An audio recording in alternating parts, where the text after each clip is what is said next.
Príjemný deň zo sveta technológií. Asi sa niektorí z nás už stretli so základným princípom ich fungovania ešte na školách, keď sa hovorilo o polovodičových prvkoch. Dnes sú v podobe, keď nám dávajú svetlo v domácnostiach i na uliciach. Asi mnohí viete, o čom bude reč. No predsa o LED diódach, o ich princípe fungovania, o vlastnostiach, výhodách, ale i spôsobe využitia. Ukážeme si tiež, prečo sa začali využívať na svietenie.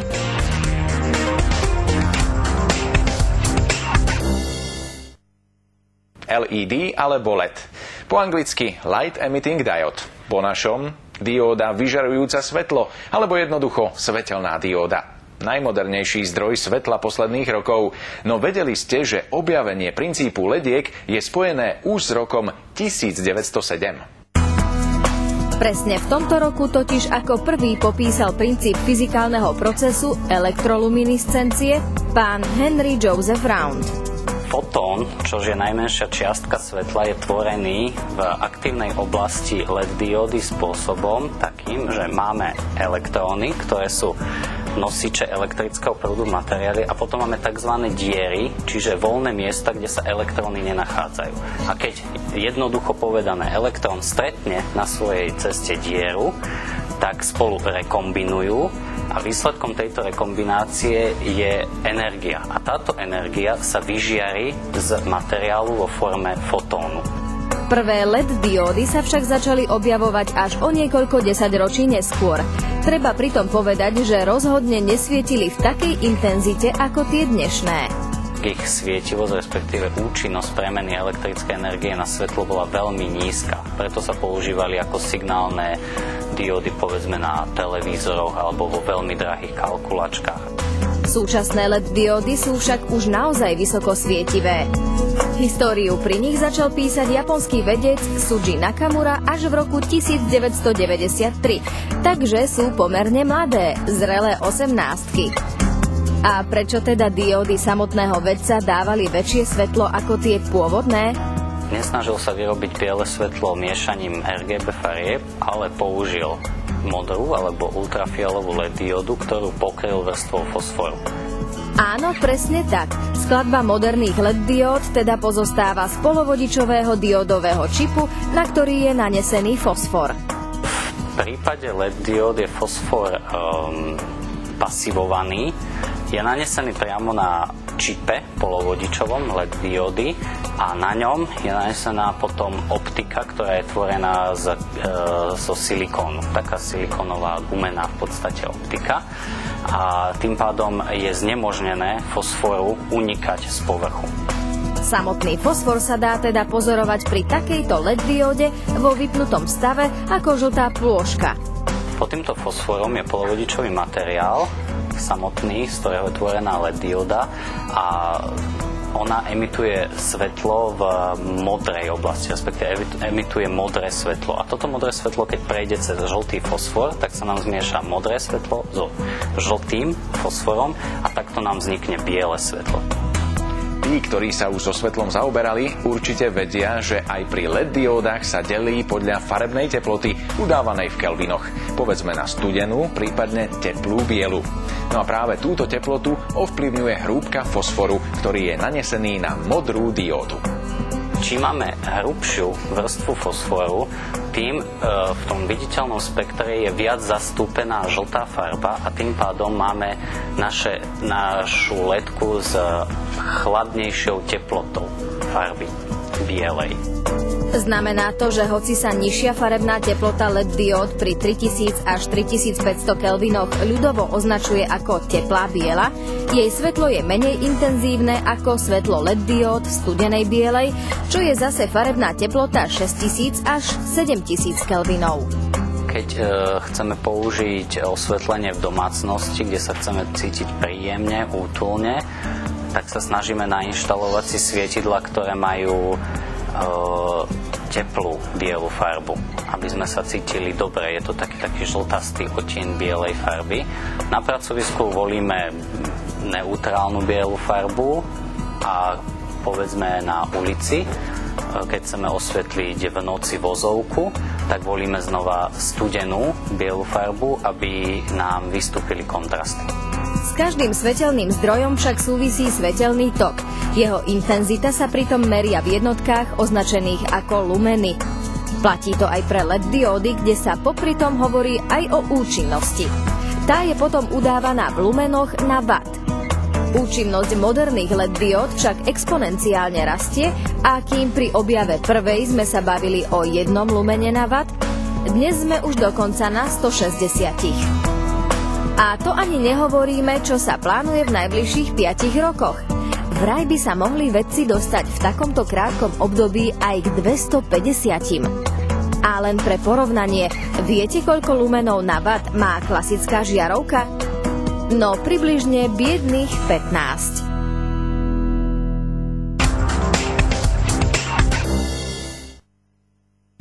Keď sme povedali A, musíme povedať aj B. A tým B je v tomto prípade skutočnosť, že vysokosvietivé LED diódy vytvárajú popri silnom svetle aj silné teplo. A tak ich musíme dostatočne chladiť. V aktívnej ploche sa nám vytvárajú, ako sme si povedali, fotóny a oni vyžarujú do všetkých smerov. Ale keďže ledka musí mať fyzikálne nejaký tvar a môže vyžarovať len do jedného smeru, ktorý my vieme využiť, zvyšné 3 smery, povedzme, sú vyžarované do samotného materiálu polovodiča a toto vyžarovanie do materiálu spôsobuje ohrev samotného materiálu polovodiča a tu vzniká toto teplo. Približne 75% dodanej elektrickej energie do LED diódy sa premení tým pádom na teplo, ktoré musíme odviesť pomocou chladiča. Tento nežiadúci jav sa vedci snažia odstrániť. Podľa niektorých názorov sa pritom v budúcnosti budú používať efektívnejšie chladiče, napríklad s technológiou heat pipe, ktorá je známa z chladenia procesorov v počítačoch. Tepla teda pri LED diódach zatiaľ málo nie je.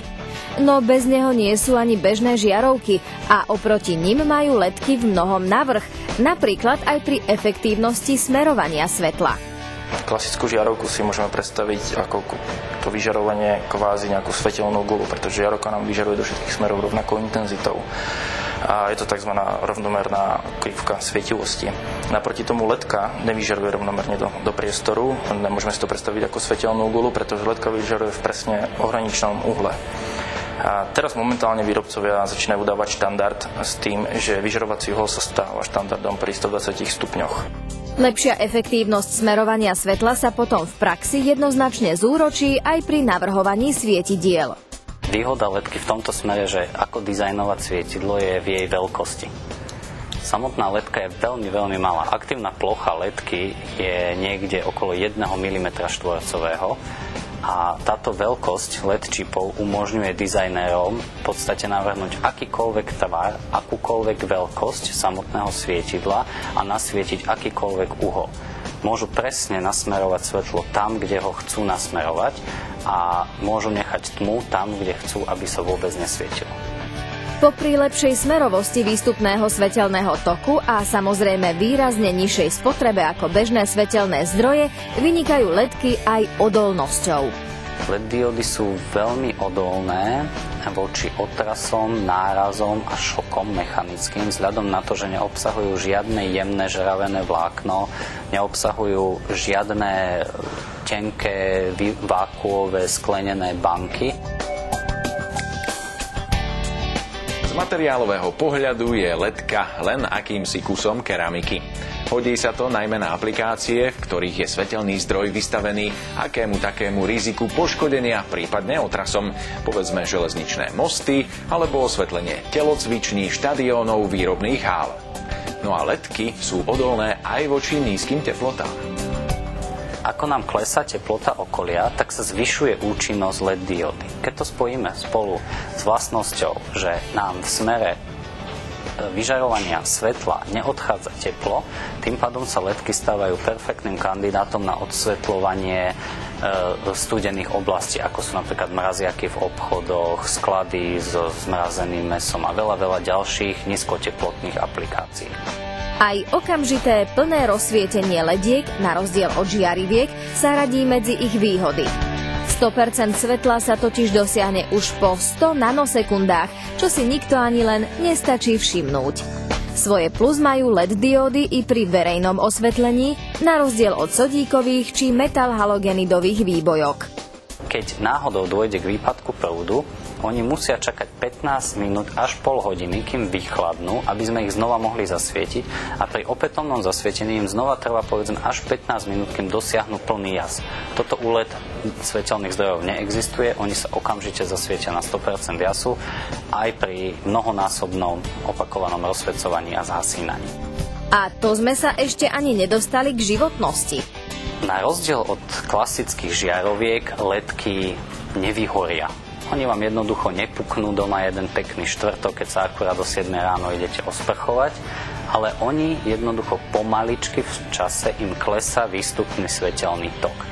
V praxi to znamená, že za koniec života ledky sa považuje stav, keď z nej vychádza 70% jej pôvodného menovitého svetelného výkonu. Stále však budú svietiť ďalej a k spomínanému 30% poklesu príde pri kvalitných LED diódach až po zhruba 50 000 hodinách. Čiže LED svetlo by ste museli mať zapnuté nepretržite najmenej 6 rokov. Inak povedané, pri bežnom používaní asi 17.